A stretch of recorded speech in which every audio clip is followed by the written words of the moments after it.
پوری دنیا میں تاخراتیں مختلف بھی ہو سکتی ہیں. تو اگر ایک شب قدر پاکستان میں ہے اور امریکہ میں کسی اور دن ہے تو شب قدر مختلف راتوں میں ہو سکتی ہیں. یہ بہت اہم سوال آپ نے اٹھایا ہے، اور اسی کے اوپر بیس ہے رمضان کے روزے، عید اور بقیہ ایام بھی. تو مسئلہ یہ کہ جو جس ملک میں رہتا ہے تو اسی کے مطالعے کا اور اسی کے طلوع اور غروب کا اعتبار کیا جائے گا.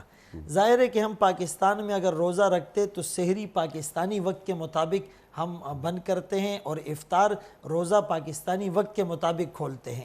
ہماری نمازیں ان الصلاۃ کانت علی المؤمنین کتابا موقوتا جو وقت مقررہ پر فرض ہیں، تو جس کنٹری میں جس خطے میں ہم رہ رہے ہیں اسی کے مطابق ہم پرائم فوکس کر کے وہ نمازیں پڑھتے ہیں.